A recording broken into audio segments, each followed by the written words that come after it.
guys. We are live for another episode of Future of Work podcast. This time with Vinayak, our good friend.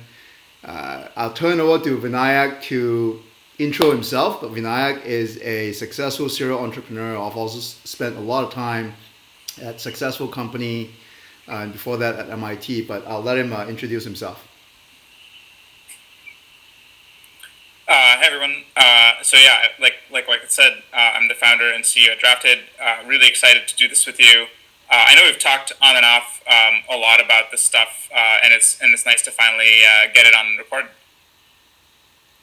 Great. So we're super excited to have you here. I know our discussion is going to be focused on finding and building the right team, tying very well into Drafted, I believe. But actually, before getting into your founding story of Drafted and what excited you about that, I know you were previously the director of engineering at Kayak, where you oversaw engineering and recruiting for all of their mobile products. What gave you the itch to leave Kayak, which was an up and growing company from my understanding the time you were there, to then starting your own thing? Good question. So I did a bunch of different jobs at Kayak. I started as an engineer, and then I ended up becoming the director of engineering for Kayak Mobile. So if you've ever used Kayak to search for flights or hotels on your phone, that was the team that I was leading. And one of the other jobs I did at Kayak, which wasn't part of my official job title, was recruiting. So I started Kayak's first internship program. I manned the career fair booths at university career fairs. I helped standardize the interview process, and kind of everything that you would potentially do as a everything from what a sourcer would do on the team to what a people ops leader would do on the team. I did a mix of all of those jobs at Kayak while kind of when it was in the growth phase, and that's when I realized that a lot of our best hires were coming from referrals, and there were all these manual things that I was doing when hiring a Kayak that I thought, the next time I work at a company that's in this growth stage, I want to make sure that I can do these things a lot more efficiently. And that was one of the kind of core motivations to go out and start a new company. It was a tough decision. I wasn't thinking like I'm going to do my stint at Kayak and then go become a founder. It wasn't like a life plan like that. Yeah. Yeah. Well, it's really interesting that you wore that many hats while also overseeing engineering as well. And so, did you have any specific experiences with hiring that prompted you to start Drafted? Yeah, so there was a few of them. One of them was that we did get a lot of really great hires through referrals, and that was the one thing where it was really difficult to use any software. And we're a software company. We're all engineers. We think about trying to automate things as much as possible. And the hard part about referrals is that they're really serendipitous. So, someone has to wake up in the morning and think like, aha, today I'm going to connect, person A and person B. And no one really goes to the office thinking that, right? But when it happens, it's really magical. So, you know, Wyken and I got introduced through a mutual friend a really long time ago. And now we're friends. And so that person added a lot of value to both of our lives. And if that person hadn't thought like, oh, I should, I should connect these two people, then it might never have happened because I wouldn't even have found out that there's this dude named Wyket who exists, who's really awesome, and I should talk to him. Right? And, and that happens in hiring too, right? I would be having a coffee meeting with someone, and I would ask them like, "Hey, who's the smartest person you know?" And they would say, "Oh, it's so and so," and I'd be like, "Cool, can you introduce me to them?" And but sometimes people would say, "Oh, I don't really know anyone that's looking," or "I'm not sure. What are you looking for?" And so I think that being systematic about that was a big part of what I did at Kayak. So sometimes I would literally sit down with engineers and go over their LinkedIn connections one by one. Like we would sit together in front of the same computer screen, and I'd say like, "Yeah, it's like let's open up your LinkedIn. Let's go through one by one." And then, is this person good? Is this person good? Is this person good? Is this person good? And I would walk out of that one-on-one meeting with 5 or 6 really strong introductions, and then I would go and talk to them to hire them. And obviously, that's not really scalable. I mean, we did that a lot until we were a few hundred people at Kayak. So I think it's more scalable than people think.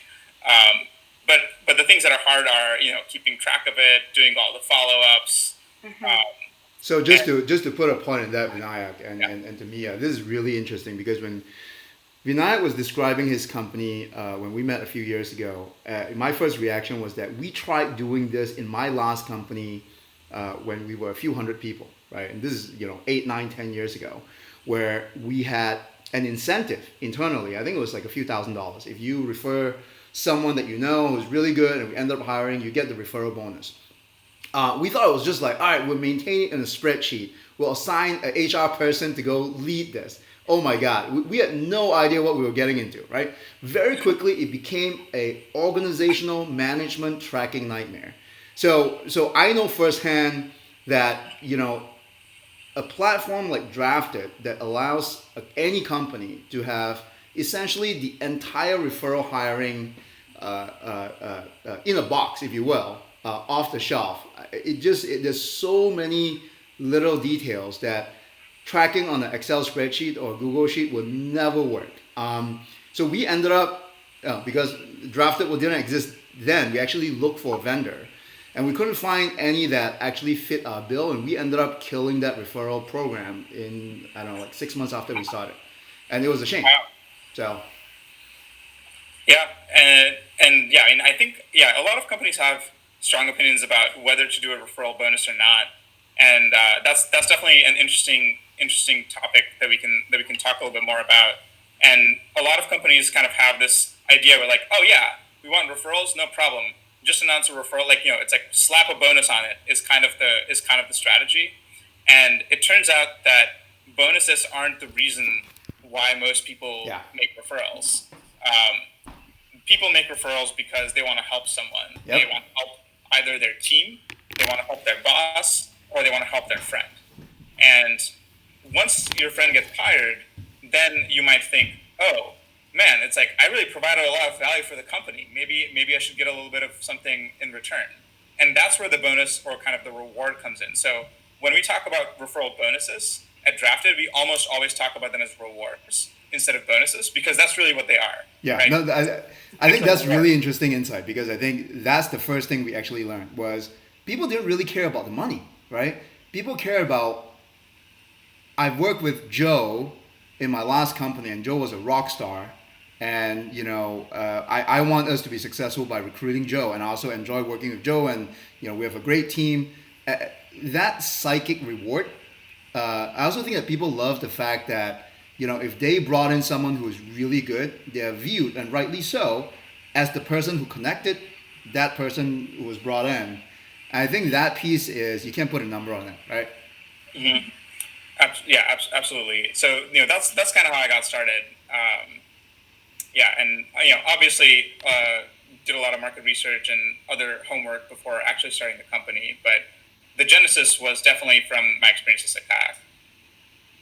And I love what you said about thinking about referral bonuses, not as bonuses, but rather rewards, because the initial incentive is actually just to be a great, kind human being and do something for your friend, teammate, or boss. So Mm. I think you're playing on the kindness and empathy that others have, and it's showing true in your platform already. So congratulations on that front. Thank you. And I'm curious to know, I saw a TechCrunch article that actually included Drafted that previously curated a layoff list newsletter with in response to the implications of COVID-19, and then saw that within 2 weeks of traffic, it was up to 2,000%. And so, what were you thinking at that moment in time as you saw this newsletter just getting so much more press? Uh, that's a great question. So yeah, and even right now, if anyone went to the Drafted homepage, you would see stuff that's not necessarily related directly to our internal referral platform, because we made a big change when COVID hit. Sometime last year, this was actually during the very. I don't know if you remember this, but there was a government shutdown like over a year ago, where a lot of government employees got furloughed. Like there were a lot of government workers that were getting furloughed or losing their jobs because there wasn't enough money appropriated in order to pay them. This was kind of like in one of the political standoffs. And so we actually had a bunch of people at NASA that were losing their jobs or getting furloughed. And these are like really talented people. Um, and so one of the things that I did personally is we just made like a Google spreadsheet to kind of share those people around and try to get them connected more with tech. And so I knew a few folks at NASA on the West Coast, and I knew a few folks in tech, and so I was trying to help them get connected more easily.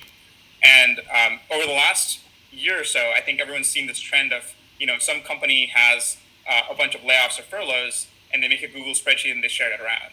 And so we started seeing this happening because we were doing it ourselves during the government shutdown to help people. And we decided that, like, hey, it's probably a good idea to just make a small mailing list and start emailing people this stuff. And we started just with our customers, so it just started as a private list. And we were like, hey, like, this is just like a small community, and it's invite only. And if you want to help get some people back to work, then we'll do that. And that was last year, so that was in 2019. It was pre-COVID, and that was just kind of like a small side project of ours. And then when around late February, we started seeing that spike a lot, and even before the layoffs had kind of already begun. I think part of them were because of some of the other kind of tech inflation, or kind of some of the companies tightening their belts even before COVID, and it just kind of the timing worked out that way. But a lot of it was definitely a leading indicator of what was happening already in COVID, as companies were like bracing for impact. Mm-hmm. And so that just completely blew up, and we were like, a mailing list is simply not sufficient for this anymore, because the number of layoffs that are going to happen potentially is going to go from having a couple of layoffs every week in the country to having hundreds of layoffs every week in the country. And so in that world where it's happening across multiple industries, we can't just have a single mailing list for everything. It's just not going to work. Mm-hmm. And that's why we started building the Layoff Network, where we said we need to make a much better way for people to find each other with this, because we could kind of see that it's about, kind of shit is about to hit the fan, pardon my French. Yeah. Exactly. And how does the layoff list, now Layoff Network, kind of align with Drafted's bigger mission? Because I know you said it started as a small project. Now with the implications of COVID being so immense, I'm sure it's taking more mind space for your team. How do those two align and push you forward? Great question. So the question we asked ourselves is, we have technology that we're already using for hiring and referrals, and how can we repurpose that to be more useful for this new world?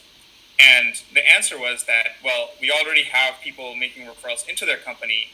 How do we make referrals out of your company? So, so think about it this way: it's when your company has a layoff, especially if it's kind of cost related and not performance related, then you're going to want to help those people land somewhere good, right? And like that's the purpose of a lot of these lists.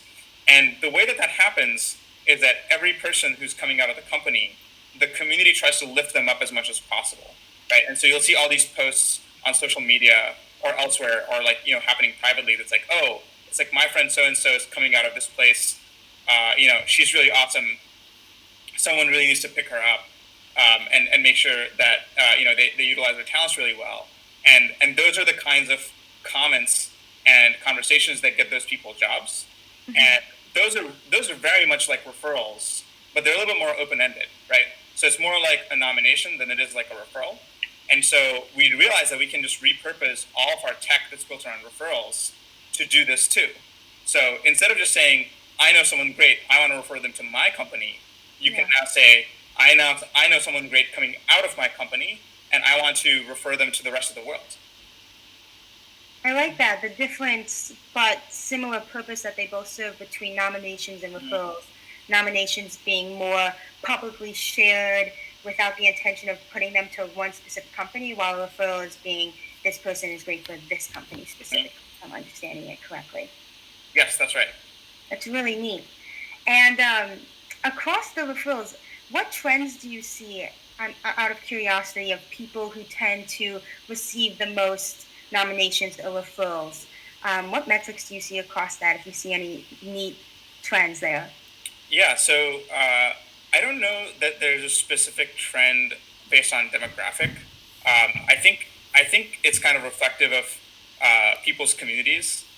There's some people that get just a couple of nominations, and there's some people who really go and get dozens of nominations, and some of those nominations are like really heartwarming.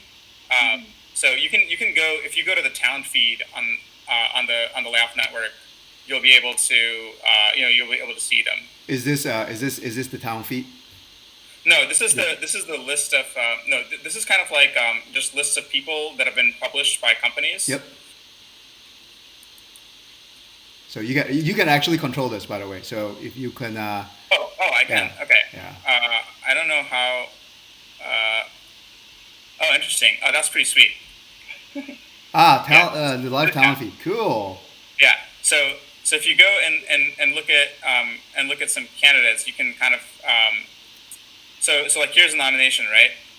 Where you can see kind of what people are writing about each other, and you can it's like Justin's truly one of the hardest workers I've had the privilege of working with, and a lot of these nominations are kind of really heartfelt, and I think it's a really nice boost to the people that are being nominated because getting laid off and losing your job is I think it's supposed to be the second or third most stressful thing that can happen in your life, and I think that one of the really important things that often goes unsaid is that you need people in your community to help lift you up when that's happening, and not just privately, but a lot of times publicly too, because externally, I think now the perception is slowly changing, but historically layoffs have always come with a really negative stigma because they'll be associated with a business that's not doing well, or a team that wasn't really pulling their weight,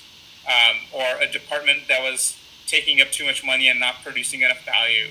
And so to be associated with that coming out of and a lot of times layoffs are used as just a kind of sugarcoating to what's really a performance based firing.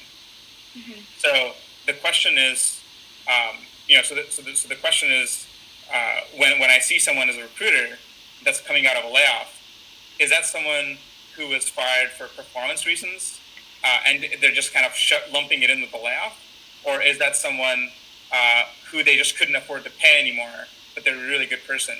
And so a lot of times recruiters will kind of just think of all of these things as like one blanket, and they're like, oh yeah, it's like these are the laid off people. I'm going to go and try to recruit the people that are still left of the company because those must be the good people. And that's kind of the attitude that some people have. And so I think it's really important that that the community around the folks that are getting laid off actually helps lift them up and put them in front of more recruiters, because those kind of social proof points go a long way. Yeah. Vinayak, if we were a company that were like, hey, you know what, we have a few open slots, we want to add more people in here, and this is for the audience who are listening, they can just come to drafted.us and actually look at the feed here and basically say, hey, if I need to bring in a marketer or an engineer, a front-end engineer, right? They can just come in. Do they need to sign up to see the feed or not really? So yeah, and so you can go and check out the feed without signing up, but then if you want to talk to people, you have to sign up. Got it. And so, but signing up is free. So we have over 1,000 companies that are signed up on there right now, including several of the Fortune 500. Yeah. There have been a few teams at some of the larger companies specifically that have been really great about actually assigning people to this, to make sure that they're looking through the folks that are coming on here.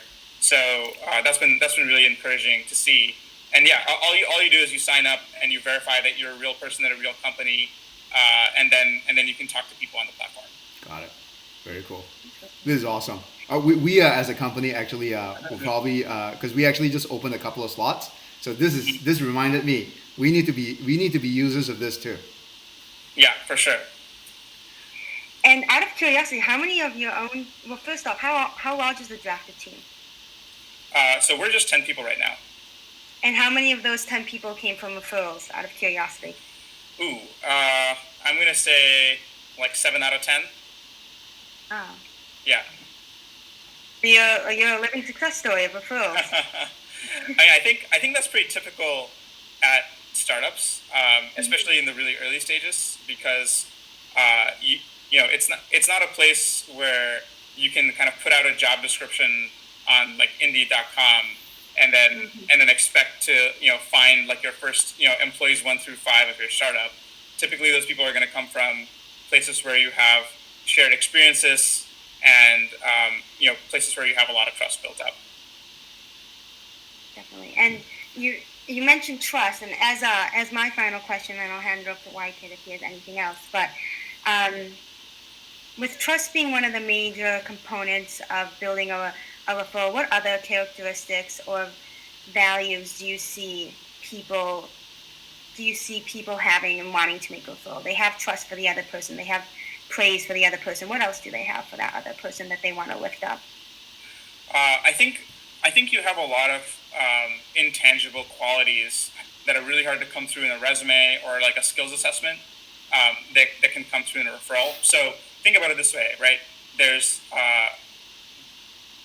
every time before a company hires a candidate, they do a reference check, right? And what are they looking for in the reference check, right? I mean, they're obviously looking to make sure that this person is in like good standing with the community, right? As in, they want to make sure that this person is not an axe murderer, and they want to make sure, so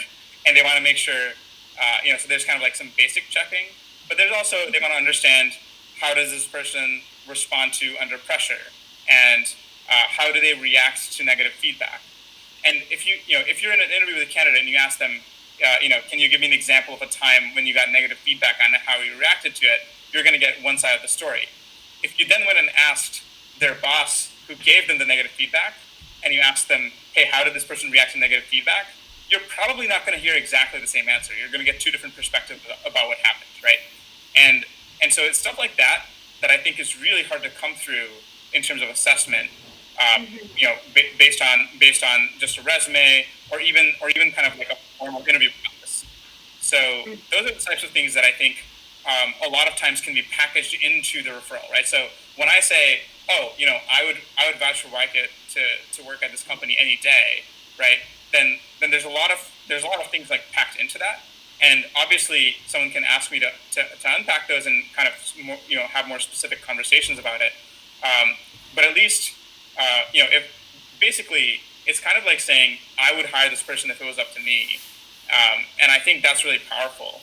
I mean, social proof is one of the most underrated signals that you can have about anything. I mean, whether it's a movie recommendation or a book recommendation, or a talent recommendation. Yeah, no, that's really interesting. I do have two more things I want to talk about. Saving the best for last, because I think this is sort of topical. The first one is, this has been, a topic, rightly so, over the last few years, which is around diversity recruiting, diversity hiring, across all dimensions, right? Curious to hear your thoughts, Vinay. What you guys have seen? You guys are sort of like in the the nexus of a lot of these trends, right? So I'd love to kind of hear what you guys have been seeing on the front lines. Yeah, I think a lot of times referrals get a bad rap because people are saying that birds of a feather flock together. So if you have a lot of people referring, then there's kind of intuitive fear of I'm going to say this in a probably not politically correct way, but like white bros referring white bros. That's kind of like the fear. Yeah. At the same time, companies definitely agree that referrals are the most efficient source of hire, and they tend to be the highest performers, and they tend to have the longest tenure. And so how do you balance that? Because you see the source of hire that is producing both higher quality, but it's also potentially hurting your diversity and inclusion efforts.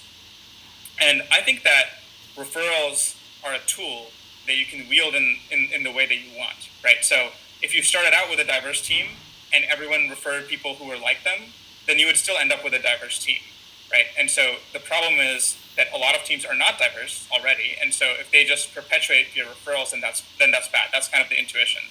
However, there's a lot of really great initiatives by companies that have shown that you can reverse this. So, for example, Pinterest famously asked their entire employee base, saying like, "Hey, we have some challenges in diversity, and we want your help to fix them." So, what would be great is if every single person in the company can refer a friend who's from an underserved minority group or an underrepresented group at the company, right? And that's all they did, and they saw a 10% increase across the board. That's cool. So That's a great idea. Sometimes it's just about directing the energy of the people who are making the referrals into the right place. And it's not that like referrals are bad. It's that referrals without thinking are not very good. Yeah. And so and I could go on, like we could have a whole separate podcast about just this topic. But in general, I think that there's this misconception that like, referrals equals bad for diversity, and like a lot of the nuances missed there. And that's one of the things we're trying to fix. So one of the things, for example, that Drafted allows you to do is we allow companies to have external referral programs, so that instead of if you're tired of getting referrals that look the same as your employees, the obvious answer is to go ask someone else, right? Yeah. And so and you have a lot of people in your community, right? I'm not going to get referrals just from the people on my team. I'm going to get referrals from Mia and Wyket and 5 other friends that I have in the tech community. And so, but it's really hard right now because what's going to happen is I might tweet something and you're going to reply to me via email. It's not going to be in our system. It's going to be hard for me to keep track of. And so those things are going to be more likely to slip through the cracks. But if I have a place where anyone can go and submit a referral, it sounds really simple, but very few companies do this in practice. So that's like a really easy way to kind of turn referrals in your favor and get a more diverse perspective when it comes to who should be working at your company. That's interesting. And have you seen over the last couple of years, as this topic has, sort of been more top of mind, more and more companies are kind of thinking through, well, what are the methodologies that we have to use to kind of, open up the funnel of folks that we ought to talk to. And because I also think that we're starting to see at bigger companies, for example, you've got chief diversity officers, being positions being created to kind of think a lot about, well, how do we actually kind of, create a more robust workforce. Well, I actually think that in a lot of cases, chief diversity officers are not a good solution to the problem. And the reason is because it tends to give an excuse to the rest of the executive team that it's not their problem anymore. It's a good point. And this is how a lot of, especially large companies, like a lot of executive team function is like, there's XYZ new problem or initiative. We're going to put someone in charge of it and give them some metrics to follow, right? And so that works if you're saying like, we want to break into a new market, let's just give it to this person and put some numbers on them and see what comes out. But you can't. That approach doesn't work for cultural change, right? Because that has to come from within. Like you can't have I think a chief diversity officer a lot of times ends up being more of a band-aid solution than a cure. And that's not to knock the work that chief diversity officers do. I think a lot of the people who are in those positions are really great people, and and they're trying their level best to make the change, and some of them will succeed in spite of the fact that it's not kind of set up in the best way. But I think that I think essentially like you want I think you should have executives that are also doing other functions also be responsible for this, right? Yeah. So I think I think it should be part of kind of the executive team's job and not just kind of all put on one person. Yeah, and it needs to be woven to do it right. It needs to be woven throughout, all the senior team and basically an additional lens through which they look for, recruiting and the like. So, got it. Yeah. That's cool. My last question, Vinayak, is around what are you seeing just in terms of interesting takeaways pre-COVID, post-COVID? Any changes that you guys are seeing?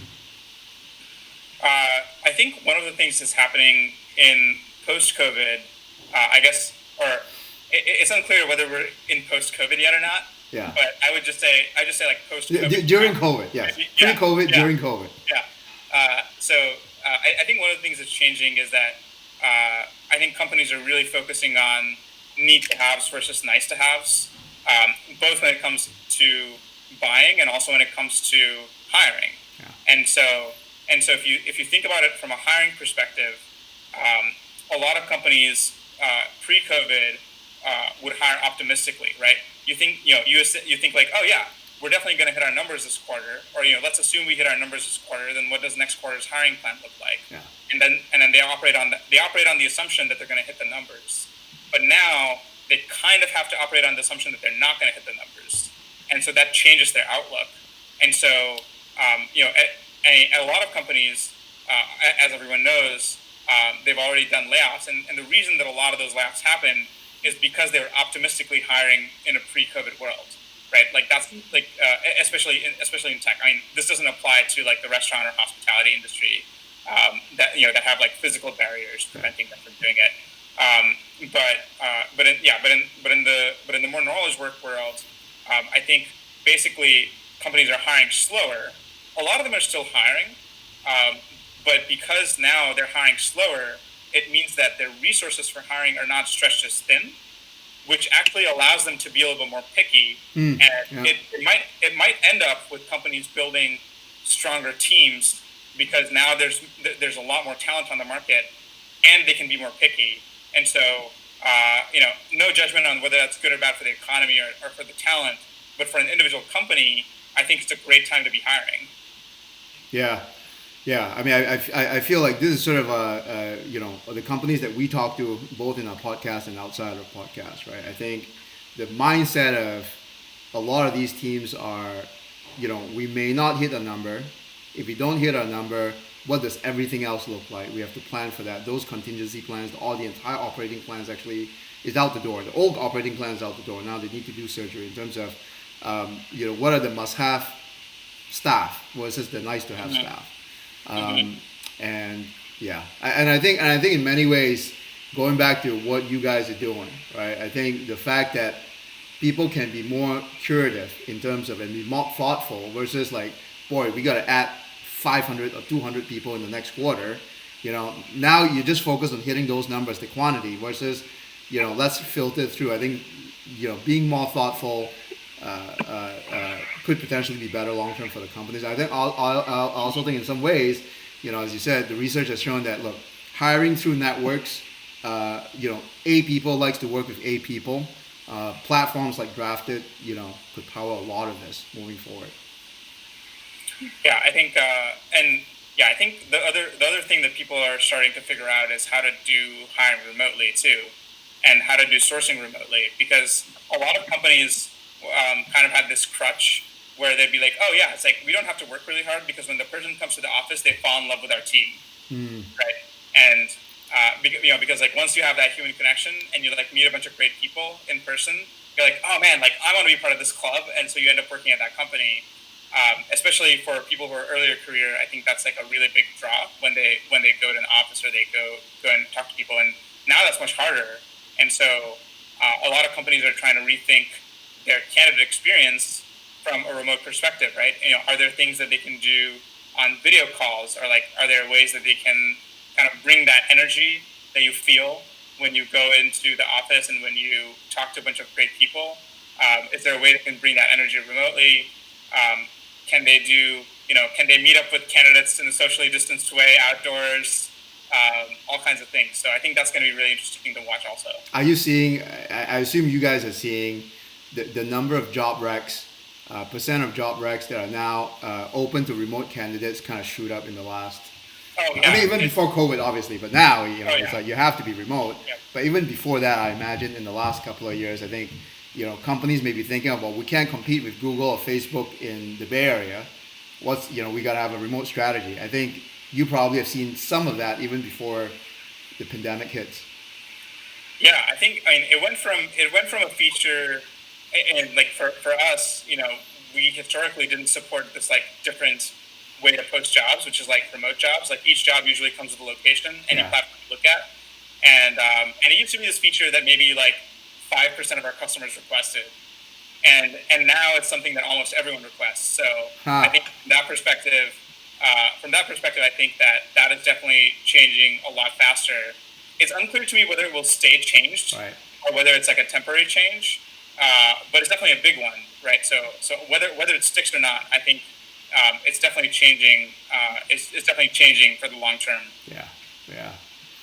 Yeah. Well, I feel like a lot of the things that uh, people have been talking about for the last few years, right? Whether it's remote work, telehealth, you name it, right? Those things that usually take 10 years to evolve, now it's been scrunched into the last couple of months. People are just making do and being forced to Yeah. do that. And in some ways, it's good, right? The silver lining of all this is, this ultimately makes companies more efficient, more robust.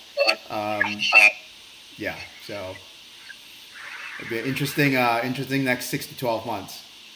Oh yeah, for sure. I mean, I'm really curious to see how people use remote collaboration when hiring in more meaningful ways. Other than just doing kind of like a shared coding screen, and how they're going to take that to a lot of other verticals too. Because I think a lot of the assessment and skills tools are still focused on engineering and knowledge work, and I'm curious to see how that evolves. Yeah, yeah, for sure. I feel like, you know, in remote, in the move to remote, the entire stack, right? Not just collaboration, but the entire end to end, from hiring to the social piece to, how do you maintain culture? I think there's so many opportunities and challenges too, right? To kind of address a lot of those things that when you have a team that's fully remote, how do you build cohesiveness? A lot of soft things that, you know, some could be potentially, certain tools could help, but certain tools can't fix, right? So new tools needs to be built for that. So it'd be interesting to see. Mm-hmm. Cool. Thank you for being generous, Vinayak. We're kind of top of the 45 minute.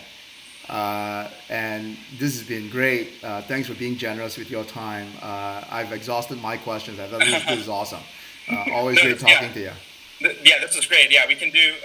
Maybe 6 months from now we can do a follow up and we can talk about what the world looks like then, because maybe it'll be a lot different than today. I love to, because you guys are sort of the vanguard. Seeing all this stuff, right? Because I mean, I feel like no one knows what's going to happen even 6 months from now. It'll be interesting to see. We'd love to have you back for sure. Yeah. All right, take it easy, guys. Thanks a lot. Thanks for that. All right. Have a good day. Bye. Bye.